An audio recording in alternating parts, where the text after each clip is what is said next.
Prime-time local news, serving the Lakeland and Midwest regions.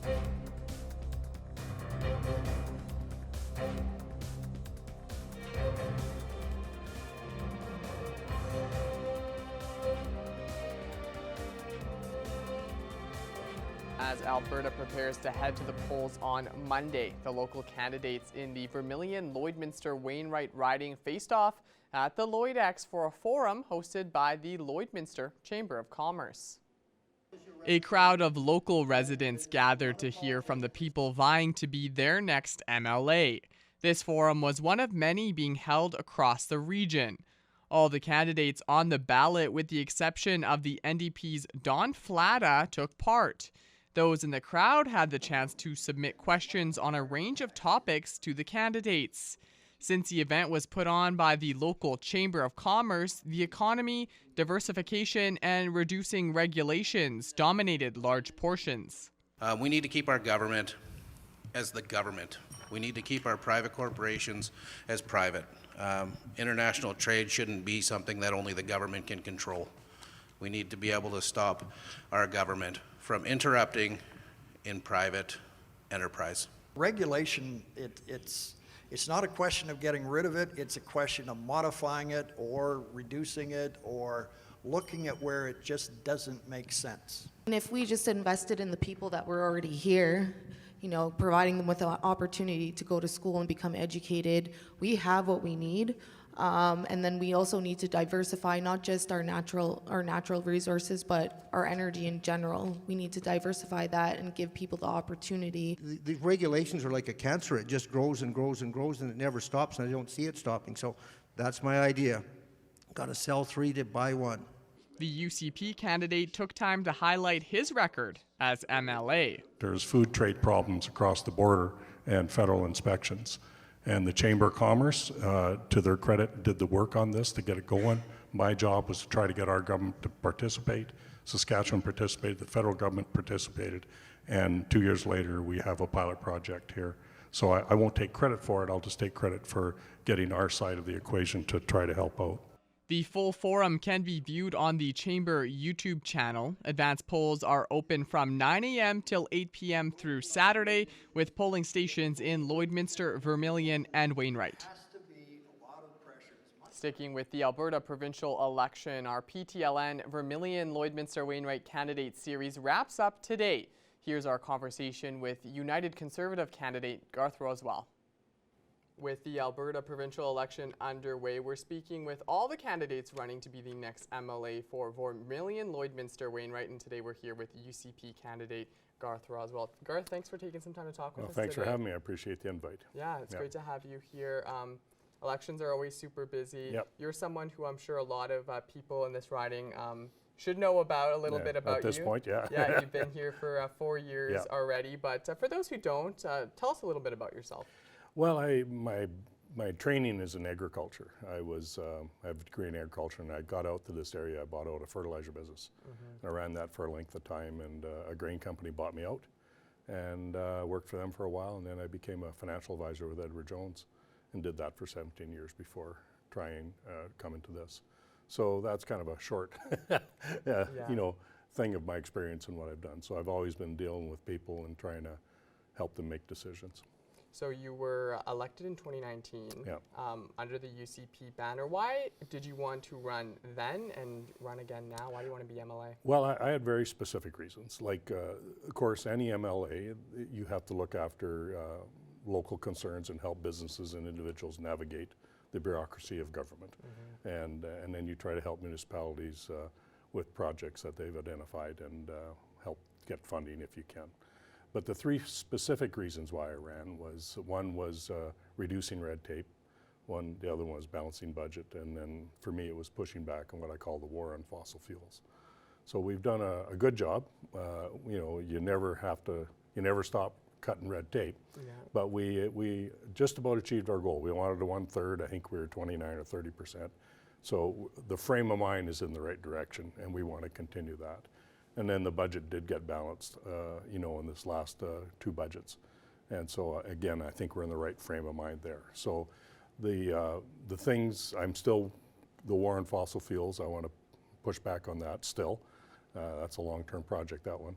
And then the other one is utilities, affordability utilities, and how carbon taxes and carbon credits and all those types of things fit into that.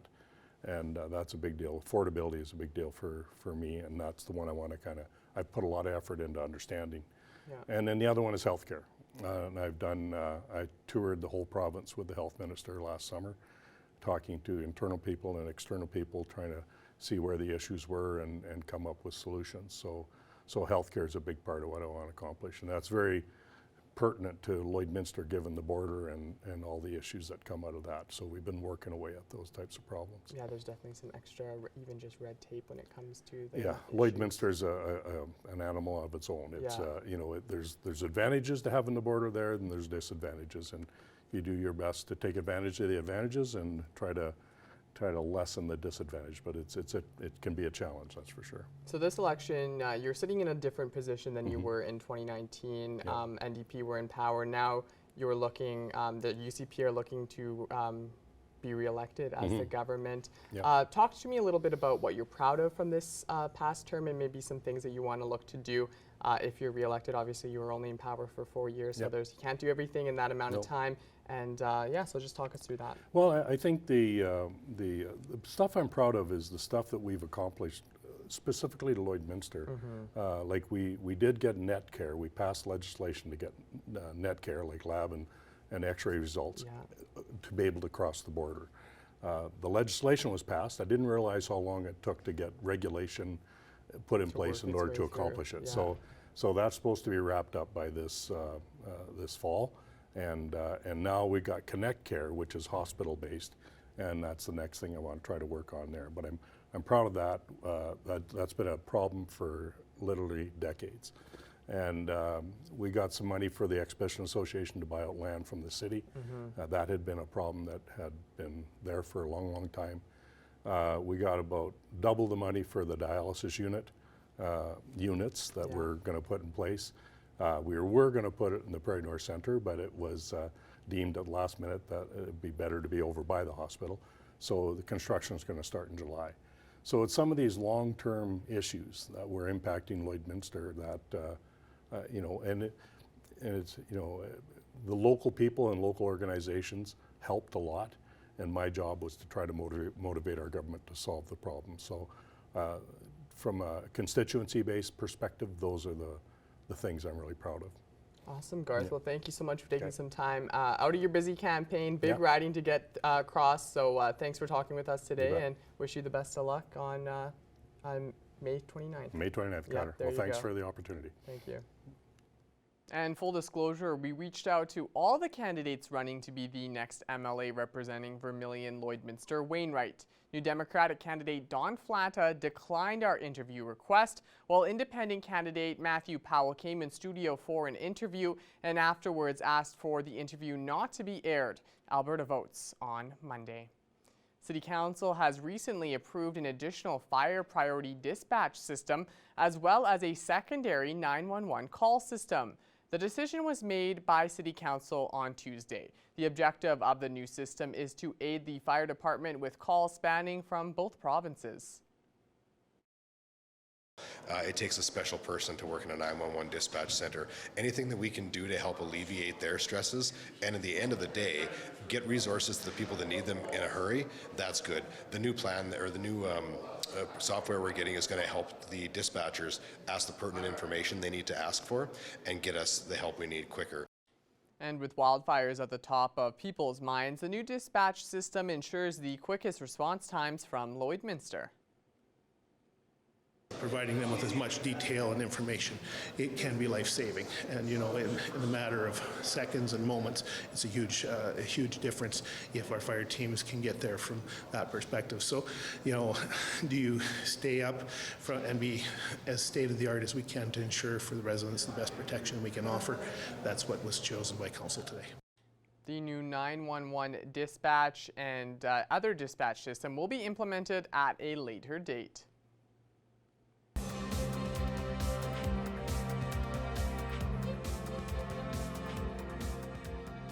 Inclusion Lloydminster and Inclusion Alberta are dedicated organizations that help people with developmental disabilities find work and the support they need in their day-to-day lives. The Lloydminster Bobcats are involved with the organization and would like to see the rest of the AJHL involved with Inclusion Alberta. Our Abby St. John has more. Every year, Inclusion Lloydminster holds a breakfast for potential businesses and organizations to see how inclusion in the workplace is so important, which is what led Nigel Dubé and the Bobcats to partnering with Inclusion Lloydminster. I was invited to the fundraising breakfast by Jenna. Was there and watched the video and attended the event, and it was just, I thought, an amazing opportunity for us to work with Inclusion Lloydminster and the Rotary Partnership as well, and it opened up our eyes to the opportunity, and we wanted to move forward and see if it would work for us. The further that we looked into it, I thought that the more that it made sense for us to do it, and it was an opportunity for us, to really embrace it and move forward with it and maybe step in the right direction, not only for us, but others in the community to do the same thing as well. Through the partnership, the Bobcats hired Greg, or as the team refers to him as G Money, to assist with the day-to-day operations, which has been a great fit for not only Greg, but the Bobcats. Yeah, well, Greg, we call him G Money, and that's the best part about it all, just the connection that he has. And you know what, he's an extremely hard worker. We went through the start of it, the task that he had, and what his role would be. And when he gets to the rink every day, he's right to it. You don't have to ask him to do it. He knows what he has to get done, and he's a really hard worker. And something that we relate to our players, we always want them to, have the independence and be able to do that, and he has that every day. As the year went on, he got more into it, and you'll probably see it now where he's right into practice, and he's looking for guys to score goals and crack jokes with them along the way too. So it's just great. Inclusion Lloydminster and Inclusion Alberta work closely with the businesses that they partner with to ensure that everything is running smoothly. Having the partnership really at the end of the day is what's built it to what it is today. And having that, I think it goes above and beyond just an employment opportunity. I think it truly is a partnership where, our organization has benefited from this. I think Greg's benefited from this. Our players have benefited from it. Without the partnership and without the communication and without the opportunities in the border city, that's not possible. So the partnership, for us has been outstanding. It's been really simple. I think maybe that's the greater message of it. Has just been simple and easy and convenient for those conversations when needed.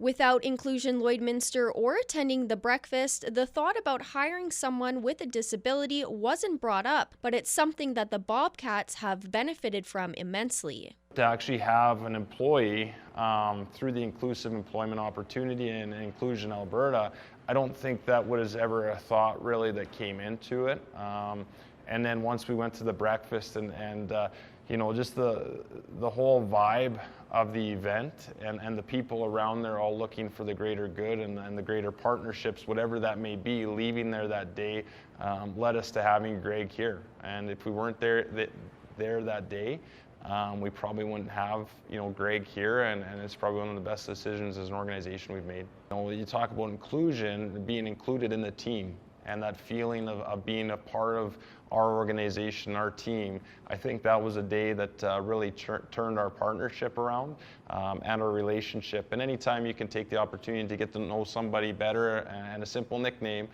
can really go a long way. Abby St. John, Primetime Local News. And now it's time for us to check in with Shelby Clark once again for another look at weather.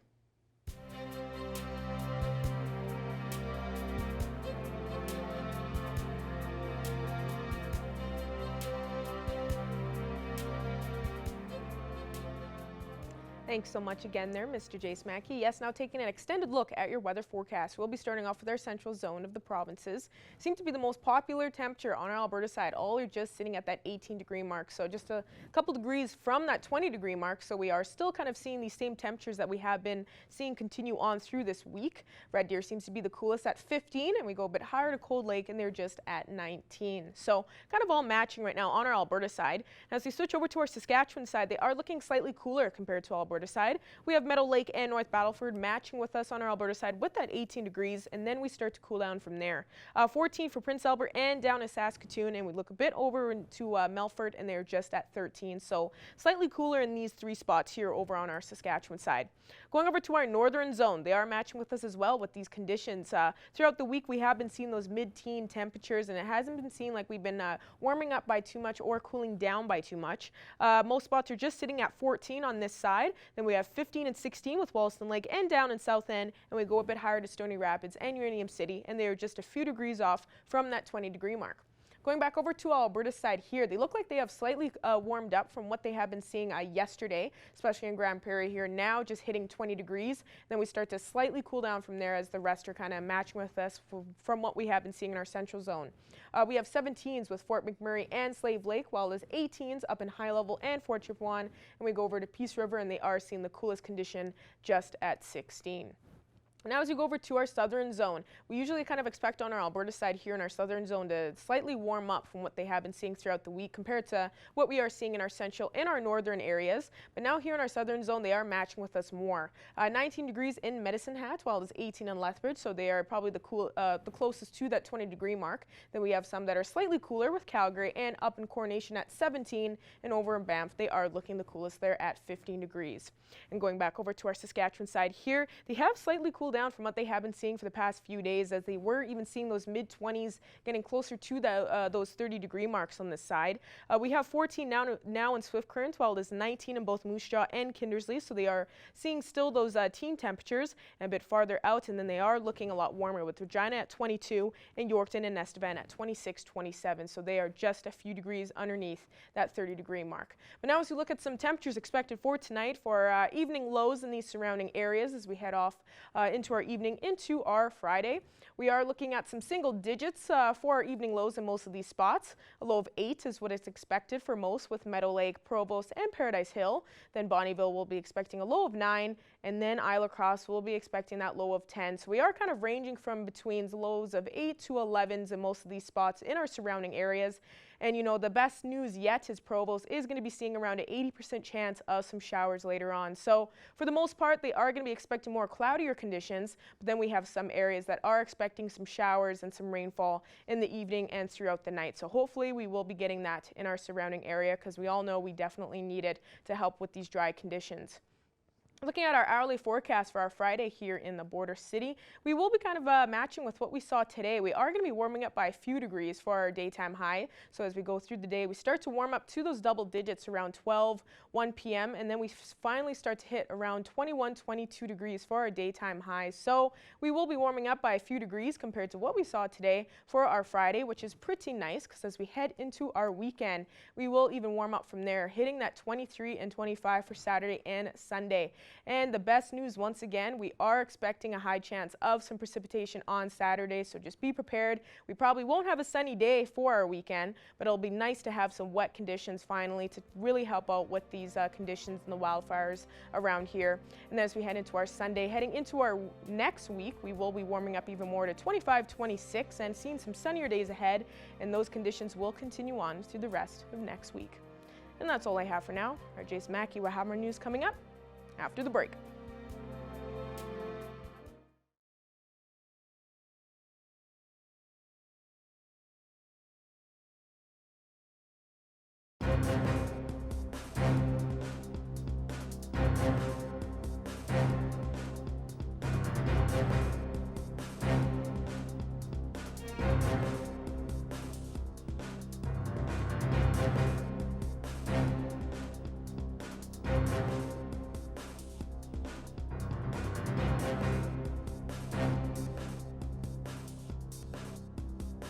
Today we have Matt Peck, the head coach of the Lakeland Rustlers beach volleyball program. He's here today to talk to us a little bit about that volleyball program. So thank you so much for being with me today, Matt. Thanks for having me.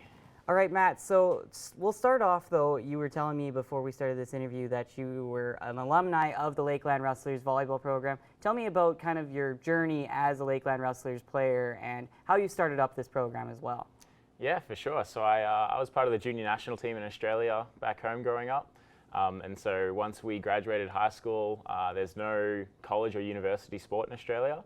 So the pathway is either go over to Europe or go to North America and try and play college volleyball. And I heard a lot about coming to Canada and playing college volleyball, so that was a goal of mine, and reached out to a bunch of coaches, got lucky enough to get a spot at Lakeland, and ended up playing 5 years on the men's volleyball team at Lakeland. During my time there, I lived with a couple of other international players from Honduras, and one of them in particular, we decided we'd stick around Lloyd over the summers rather than go home to save money.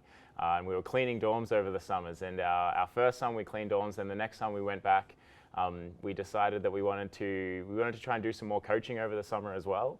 And part of that was we noticed the amazing beach volleyball courts at Bud Miller Park and how they weren't getting used too much. And we'd noticed just how many youth in the town really love playing volleyball. And so we started up a beach volleyball program in our second summer here back in 2018. Just had about 10 to 15 kids come out, just trying to bring our passion for beach volleyball from our home countries over to Canada, over to Lloydminster. So we started with 10, 15 kids, and then we loved it. Every year we cleaned dorms and we'd coach beach volleyball. That was what our summers looked like, and the program grew every single year to this year where we potentially might have 100 athletes playing beach volleyball, which is pretty cool.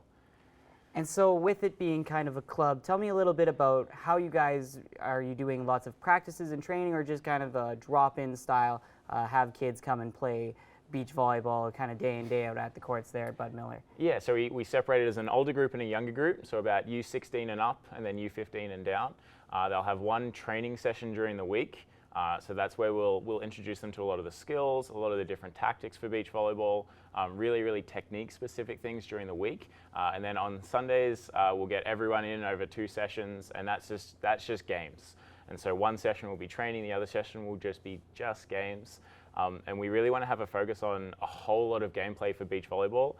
Part of the reason why I think it's very successful is beach volleyball is a lot more relaxed than indoor volleyball. And so they've just gone through their club seasons or provincial team or whatever other serious indoor volleyball they're doing. So we just want them to have an opportunity to just come out and just play with their friends. So that's sort of the structure of the program. So that relaxed part is definitely good for athletes and being able to learn that. But one thing is, you mentioned that beach volleyball is much bigger back in Australia and in Europe. Is there a possibility of you, with this program and how successful it's been, push for more beach volleyball, possibly at the collegiate level or in more competitive levels here in Canada? Yeah, for sure. There's definitely competitive opportunities already. There's certainly across Alberta, there's a lot of highly competitive events. Over the years, the Lloyd athletes have been hesitant to go and compete at those. But now we've got athletes who've been playing beach for 3, 4, 5 summers and starting to feel really comfortable on the sand. And so I fully expect to see a few of our competitors playing in provincials in Alberta, potentially going over to Toronto for nationals. So there is a pretty good competitive beach volleyball scene already. But in the past, they didn't have the touches on the court to be ready for it. And so I'm thinking now this summer we might have a few teams competing all across Canada. Awesome. And so if some younger players or older players as well are interested in joining the beach volleyball program, where can they get more information and possibly sign up? Yeah, for sure. Just the Lloydminster Rustlers Volleyball Club Facebook and Instagram pages has all of the information on there, or they can reach out to me directly at mattpeck14@gmail.com. Awesome, perfect. Thank you so much for all the information, Matt. That sounds like a very exciting program that you guys are holding there at Bud Miller. And hopefully, maybe in the future, we'll have some competitive volleyballers that we will be able to talk about in the beach volleyball program coming up very soon.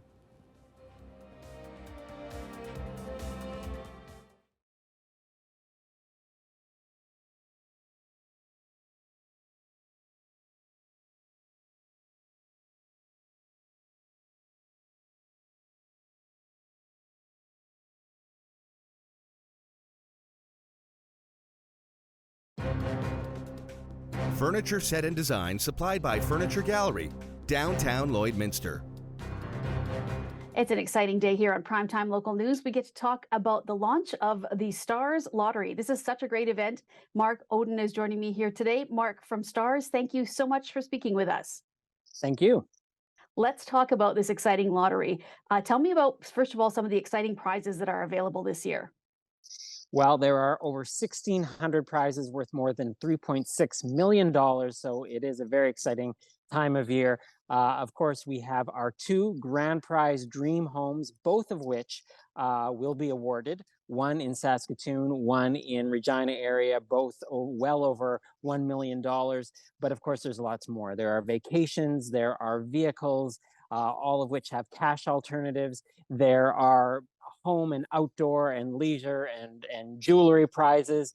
And there are many, many experiences as well to be had. And then, of course, there's our Lucky Stars 50/50, which has the potential to be our largest ever, which could see one lucky winner walking away with half of up to $5 million. And then there are two other special, very special prizes. Our Early Bird, which is the ultimate road tripping adventure package, which is an RV, fuel cards, Saskatchewan Parks gift cards, and cash. So that's nearly $275,000 value, or if that's not your thing, $200,000 cash alternative. And finally, there's our bonus Bon Voyage prize, which is $100,000 world travel credit, or if traveling isn't your thing, $80,000 cash. And of course, to get in on those various draws, you need to buy your tickets early to make sure you don't miss out. Mark, it's great that they have all these prizes available. I know people would donate to Stars anyways, but this just gives them that extra incentive. So what are the ticket structure pricing? What's that like? Can you give me a little bit of an example? Well, our tickets remain some of the most affordable in the province for charitable lotteries like this. And so you can get in on all the action with just $60 for a single ticket. And of course, there are packages to suit all budgets, that go up where you can even reduce the price of a single ticket by buying them, in bulk. As it were. And with the 50/50, you can get in with a single ticket for only $10. Do you set a financial goal that you hope to raise every year, or is it just, I know you guys almost sell out most of the time anyways, but do you set a goal and do you kind of raise it every year, or how do you decide what the goal is going to be? We absolutely do have a goal, and of course, lottery is very, very critical to our organization. We do have some government funding, 50%, which we're very grateful for, and of course, we have the support of the community, the business community, the local service clubs, and all the individuals who support, and Stars just simply wouldn't exist without the community support. But on top of that, of course, we have to do fundraisers. Lottery is our largest of the year, and we look for it to bring in roughly a third of what we need to fundraise every year, and it goes directly towards our operations. So that is, our goal is around $4 million net, and that it is going directly towards the 24/7 missions served all across the province out of our bases in Regina and Saskatoon.